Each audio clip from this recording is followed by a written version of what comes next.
Marisa Tomei stepped onto the Oscar stage in 1993 in a moment that should have been the pinnacle of a lifetime. But only minutes after her name was announced, Hollywood didn't applaud. They whispered. Rumors spread like wildfire. The award had been a mistake. A victory turned into suspicion. A moment of glory transformed into a shadow that would follow her for years afterward. She was not the safe choice, not the kind of actress the industry was used to crowning. Marisa Tomei came from roles that carried a raw, instinctive energy, unpolished and unwilling to be shaped to fit convention. Yet that very quality came at a cost. After the Oscar, instead of recognition, she was placed under a microscope. Every role and every move scrutinized as if people were waiting for proof that she was undeserving. Behind the smiles on the red carpet was a journey few ever saw. Years of being underestimated, roles dismissed as insignificant, countless moments of having to prove herself all over again in an industry that rarely forgives those who are different. There were no loud scandals, no public collapse, just a prolonged, silent battle where fame alone was not enough to shield a woman from doubt. What kept Marisa Tomei from disappearing after all of it? Why did a victory once questioned become the starting point of a career defined by endurance and irreplaceability? The answer does not lie in that golden statue. It lies in the way she quietly moved through doubt and turned that very suspicion into the foundation of the one thing no one could ever dispute: her talent. Marisa Tomei was born on December 4, 1964, in Brooklyn, New York, into a family closely tied to language and the way people present themselves to others. Her father was a trial lawyer, her mother an English teacher.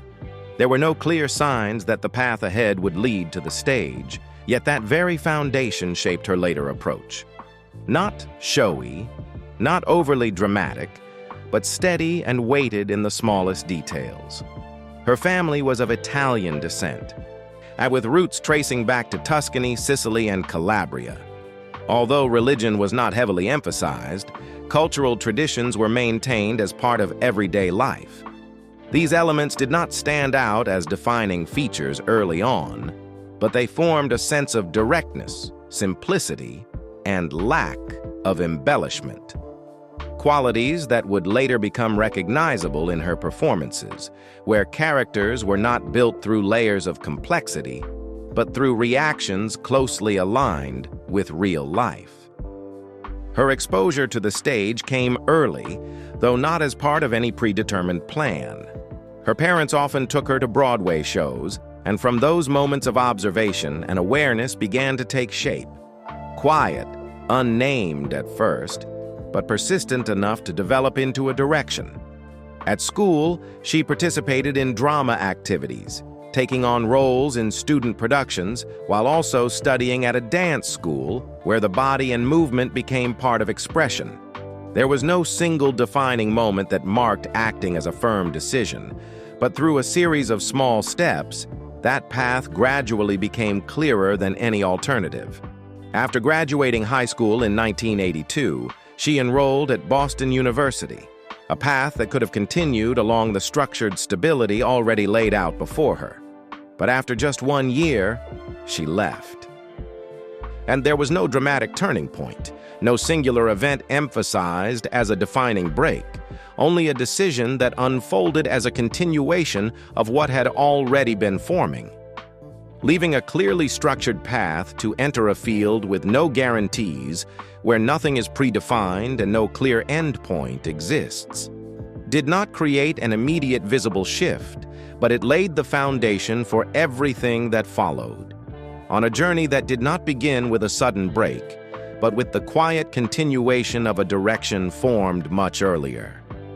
The early 1980s opened with a steady working rhythm within the space of daytime television. Marisa Tomei appeared in As the World Turns, where each scene was broken into segments, operating under a tightly controlled broadcast schedule, the camera moving quickly from one sequence to another. Each workday followed a fixed pace. Lines had to be mastered, positions had to be precise, and time did not allow for long pauses or adjustments. A new face entering that system faced a clear demand to keep up with the speed of a machine already in motion. The continuous filming pace created its own kind of discipline. Acting was not built in long, layered arcs, but in fragments assembled piece by piece, each scene required to be complete the moment the camera stopped rolling. This space did not preserve images for long, but it preserved reflexes. The way to hold oneself within the frame, the way to maintain rhythm with scene partners, the way to control energy across each take. A presence sustained consistently, not needing to dominate, but clear enough not to drift out of the overall flow. In 1984, she moved into film with The Flamingo Kid. A small role, brief in appearance, just enough to register her presence. There was no room to leave a mark, no situation that lingered. The camera moved past as quickly as many new faces moved through the early stages of Hollywood, present but not retained. 2 years later, Playing for Keeps was released and failed to leave a positive impact, both commercially and critically. A project that did not open a new direction, did not lead to further opportunities. Work continued, but without a clear breakthrough point to shift her position. In 1987, another opportunity arrived with A Different World. This time, a lead role in its first season, a broader space, more screen time, enough to build a stable image on television. But that structure did not last. After the first season, the role ended. And the cycle of work returned to a familiar state, continuing to search, continuing to try without a fixed position to hold. What accumulated during this period did not lie in outcomes, but in the experience of moving through various roles, across different production environments, from television sets to film, from brief scenes to longer roles, each step demanding a different adjustment. Alongside the screen was the stage, where the working rhythm shifted entirely. In 1987, she appeared in the off-Broadway play Daughters, a space without editing, without second takes, where everything unfolded live before an audience. The role earned her a Theatre World Award for Outstanding Debut, recognition coming from within the profession itself. Not the glare of mainstream attention, but validation from inside the craft. Performances followed one after another, audience reactions occurring in real time, unfiltered, creating a different kind of pressure, to sustain rhythm throughout, to maintain energy across the entire performance, with no pause. Work followed work, roles followed roles, but there was no pause long enough to become a defining milestone. On one hand, her presence spread across multiple platforms, television, film, our stage. On the other, no single role held that image in the public memory, seen in many places, yet not identified in a distinct form. And it was precisely within that state that a foundation was formed. Not striking, not loud, but steady enough to carry forward when a real opportunity finally appeared. A foundation that had spent years without producing a final breakthrough eventually met the right moment. But the way it happened did not take the shape of a familiar turning point. My Cousin Vinnie did not place Marisa Tomei in a role large in scope, but in a position that demanded absolute precision in the smallest details. Mona Lisa Vito entered the frame with rapid speech, direct reactions, no pause to conceal uncertainty. The character was not built through dramatic peaks, but through the ability to control situations, understanding every technical detail, from car mechanics to the logic of a legal case, and delivering it all naturally as if it were instinct. On set, dialogue scenes were maintained at a high pace, the rhythm of exchange between actors requiring near-instant accuracy. There was little room to pause and adjust. At each segment had to be complete the moment the camera stopped. The chemistry with her co-stars created a continuous energy where the character did not need to dominate visually, yet still controlled the rhythm of the entire scene. When the film was released, Critical response focused precisely on that execution. A performance both natural and structurally clear, unshowy yet carrying the full weight of the character. The effect spread faster than expected. A mid-scale legal comedy achieved notable commercial success at the box office, grossing over $60 million in North America and expanding its reach through international distribution. Within a structure that did not rely on major stars or large-scale spectacle, Marisa Tomei's role became the most frequently cited element, not because of its initial prominence, but because of the way it lingered in the audience's memory after the film ended. For the first time, a presence that had moved through many small roles was no longer scattered, but gathered into a clear image, strong enough to step beyond previous projects and place her name in a broader space. The moment Marisa Tomei's name was announced at the 1993 Academy Awards happened quickly, cleanly, without delay. On a win for her role in My Cousin Vinnie, clear enough to confirm her position after years without a breakthrough. But almost immediately after, another story began to spread. Not on the stage, not in the envelope. A rumor emerged. Jack Palance had read the wrong name when announcing the award. This story had no official basis. The Academy's vote-counting process recorded no error, and the result was confirmed as entirely accurate. Yet the rumor did not stop there. It was repeated across the press, through commentary, through conversations within the industry, existing as a parallel layer of information alongside the actual event. A clear victory began to carry with it an unresolved suspicion. The impact did not lie in altering the result, but in shaping how the win was perceived. Instead of closing one phase and solidifying her position, the award entered a different state, one where every mention carried the same question. It became one of the rare cases where an Oscar did not immediately serve as complete validation, but existed within prolonged debate, even though the performance itself had been highly praised by professionals. For Marisa Tomei, the effect was not loud, but it endured. The value of the role was not directly denied, yet it was constantly placed beside an alternative possibility. She described the story as extremely hurtful, and the way it persisted over the years revealed a form of pressure that did not come from the original event, but from the fact that it never truly closed, where a victory had to coexist with a doubt that outlasted the moment that created it. The light of a major win did not fade once the ceremony ended. It followed Marisa Tomei into her next choices, but not as an expansion or explosion, rather as a displaced source of light, casting an uneven angle over each role. Every appearance was not only seen as part of ongoing work, but also placed beside a moment that had already happened and had never truly closed. Chaplin did not push her toward the center, but placed her within an already structured system where the character Mabel Normand existed in a tightly defined order, each movement positioned, each rhythm predetermined. Within that space, presence did not come from creating emphasis, but from not drifting out of the whole, remaining precise enough not to disappear, yet not stepping beyond to become an image that could stand alone.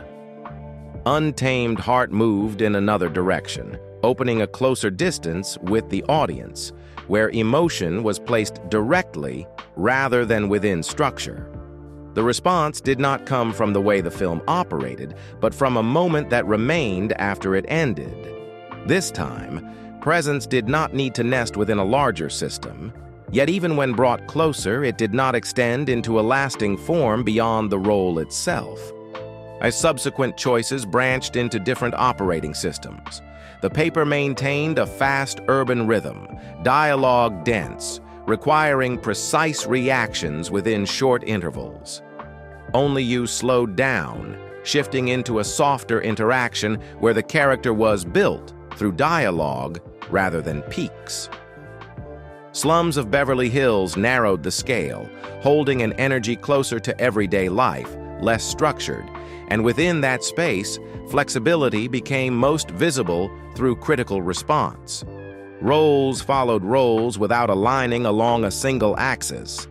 Each choice opened a separate direction, yet none strong enough to completely replace how she had just been perceived.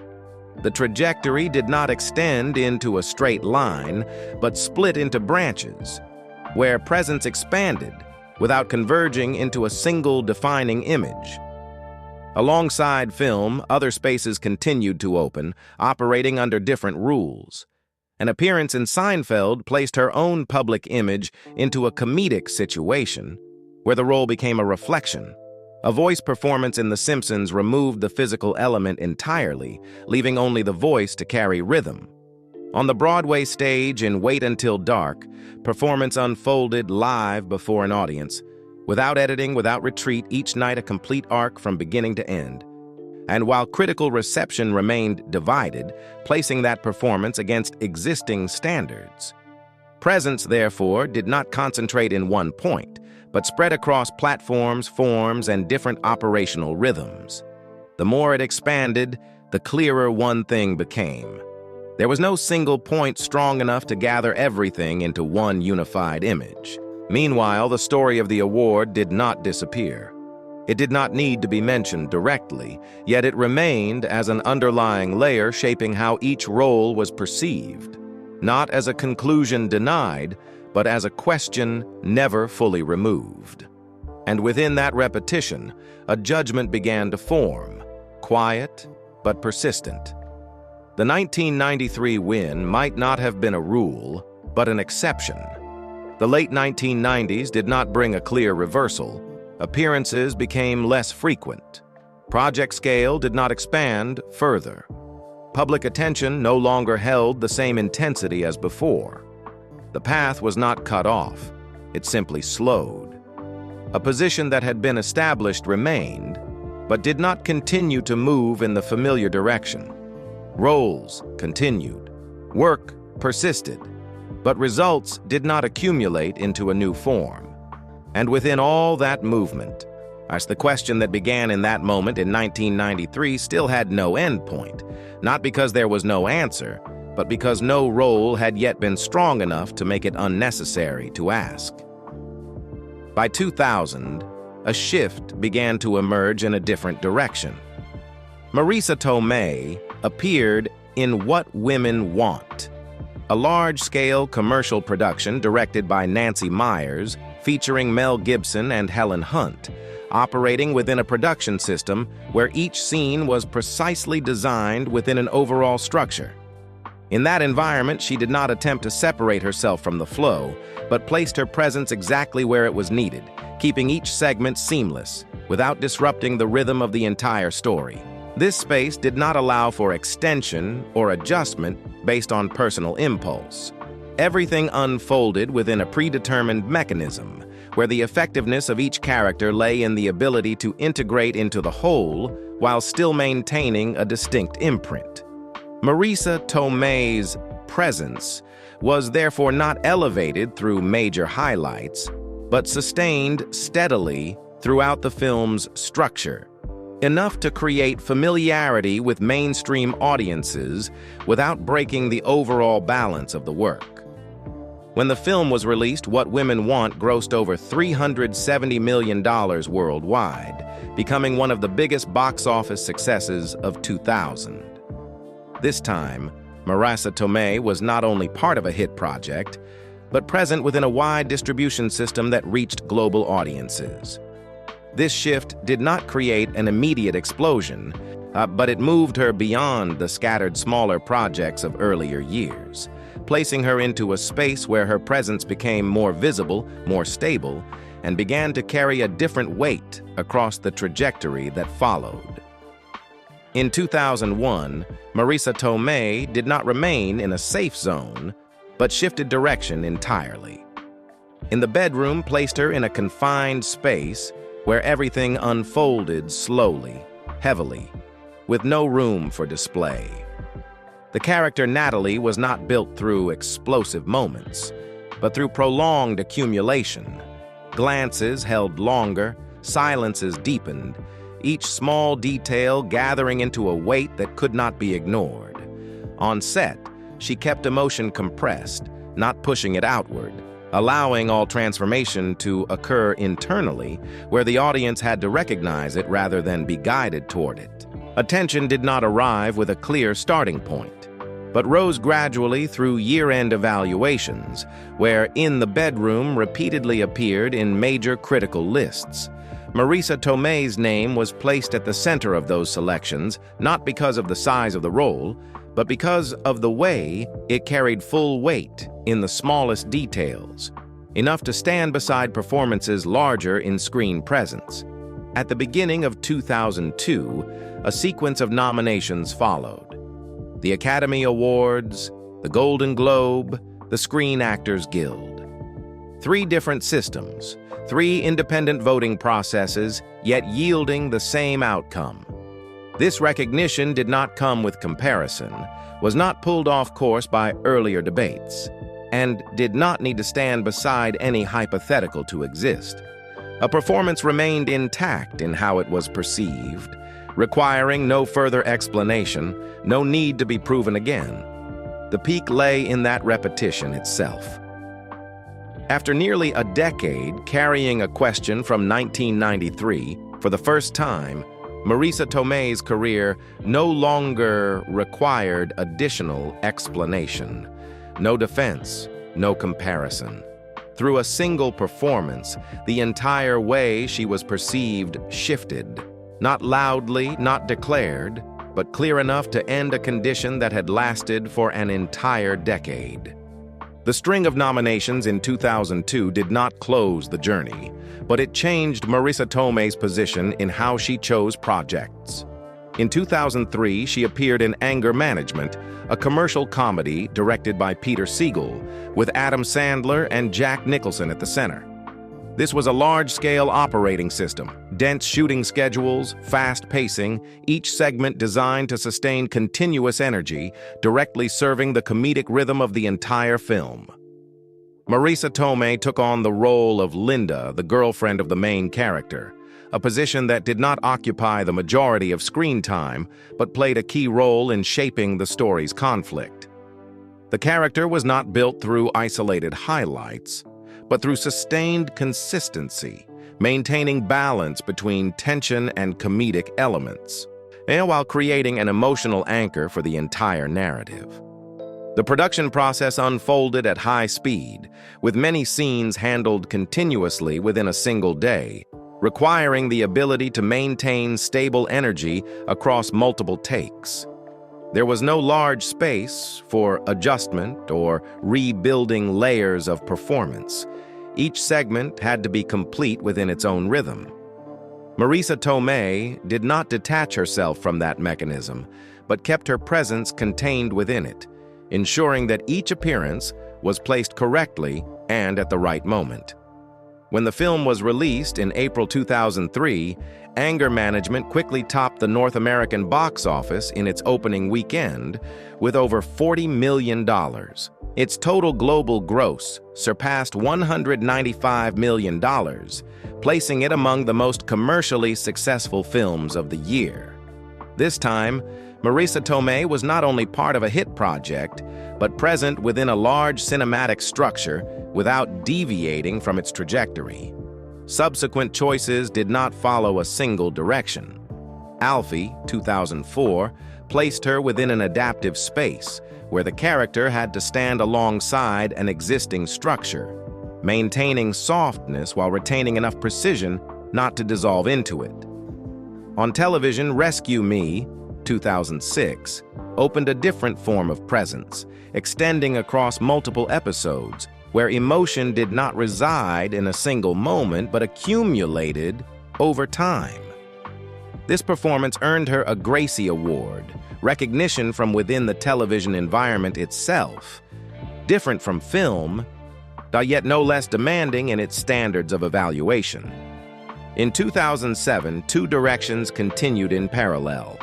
Wild Hogs grossed around $168 million domestically, a mainstream entertainment project with fast pacing, clear structure, and wide audience reach. At the same time, Before the Devil Knows You're Dead placed her in an entirely different space, under the direction of Sidney Lumet, where the story unfolded through a fragmented structure, time disrupted, and every small action carried lasting consequences.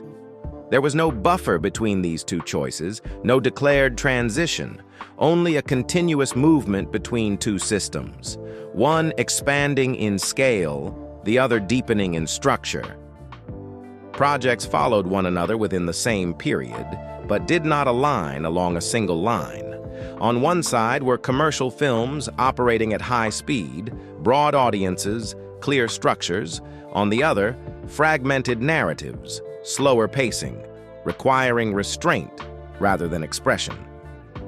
Marisa Tomei moved between these spaces without altering her control, maintaining a presence stable enough not to be carried away by the scale of each project, yet also not repeating a familiar image. There was no clear separation between choices, nor a turning point marked by declaration. One role followed another, each appearance placing her into a new structure, with different demands, different rhythms of operation. And that very shift was what remained over time. Between her public appearances, Marisa Tomei's private life does not unfold in an easily visible way, yet it does not disappear either. In the early 1990s, as her workload began to intensify after My Cousin Vinnie, she met Robert Downey Jr. during the making of Chaplin. At that time, both were in a period of rapid movement, busy schedules, increasing media attention, and their relationship formed within that rhythm, not separate from work, but intertwined with it. They appeared together in images captured from behind the scenes to public events, enough to suggest a connection, yet not forming a story with a clearly defined beginning or end, as if the relationship itself followed the same logic as the rest of her life, present but not held in place to define her. That relationship did not last, nor did it close with a specific event. It ended without leaving a clear boundary, without a moment large enough to become a shared public memory. What followed was a long period in which her private life largely withdrew from the main flow of information, not disappearing, but remaining out of sight, while her career continued through different phases without needing that part of her life to appear as an explanation. It was not until the late 2000s that another relationship became more visible, with Logan Marshall Green. The two appeared together at many events, side by side long enough for the media to begin asking familiar questions. Marriage. The images repeated, the appearances were not hidden yet never fully opened. At one point, reports of an engagement circulated. I mentioned across entertainment outlets, but without official confirmation. The relationship existed in that suspended state, close, yet maintaining distance, lasting several years before ending around 2012, again without a specific moment marking its conclusion. Throughout those years, one thing remained constant. Marisa Tomei did not enter into marriage, and she did not have children. This did not appear as the result of a major rupture or a defining event that could be recounted, but as a choice maintained steadily over time. Yet that very stability created another kind of friction, not from within, but from the outside. In an environment where personal life is often read through familiar milestones, marriage, family, children standing outside those markers meant her story was always accompanied by an implicit expectation. Repeated questions in interviews, assumptions projected by the media, all of it existed as a layer of pressure that did not need to be spoken, yet did not disappear. Marisa Tomei did not adjust to fit those expectations. Yet her perspective emerged clearly over the years. Marriage is not a mandatory structure, and having children is not a condition for defining a complete life. There were no confrontational statements, no justifications, only a choice maintained and repeated long enough to become inseparable from the way she exists in public view. That life does not have easily recognizable climaxes, no major ruptures to recount, yet it is not empty. It exists in another way, not defined by what has happened, but by what is kept outside familiar frameworks, where stability does not come from an ending, but from not needing to arrive at one at all. At present, Marisa Tomei lives primarily in New York, maintaining a rhythm of life not separate from work but not entirely revolving around it either. There is no family in the conventional sense of marriage and children, yet that does not create a void in the way it is often assumed from the outside. Personal relationships are kept within a private sphere, not presented as part of her public image, and therefore not pulled into the same current as her career. Her daily life is not told through major milestones, but through repeated choices, continuing to work when the right projects appear, returning to the stage when a different space is needed, and maintaining a certain distance from unnecessary attention. There is no sign of settling in the sense of stopping, but neither is there a need to change in order to fit an external model. A state of existence sustained over time, where private life does not become something that must explain the career, and the career does not overwhelm the way she chooses to live. Marisa Tomei's legacy does not lie in a single phase or a role that can be separated, but in the way she exists within a system that constantly demands clear definition. In an environment where actors are often preserved through fixed images, a type of role, a position, a repeatable cycle of success, her trajectory moves differently, not by resisting that system, but by not allowing herself to be completely fixed within it. From independent films, dramas, television, stage, to global blockbuster projects, Marisa Tomei's presence does not depend on scale or position within the cast, but on the ability to hold weight even without occupying the center. She does not build an image to repeat, but maintains an approach flexible enough for each role to exist under its own conditions. This makes her career not form a clear peak, yet also not erode over time, a form of endurance not built on climaxes, but on the ability to adapt without losing precision. Looking back across the entire journey, what remains is not a definable ending, but a way of existing sustained over decades, without needing a single moment to represent her, nor a fixed image to be remembered by. The Marisa Tomei occupies a rarer position, where an actor can move through different systems without being fully identified with any one of them. And perhaps it is precisely that which keeps her story from closing as a conclusion, instead continuing as a form of presence, quiet, yet clear enough that it cannot be replaced by any familiar shape.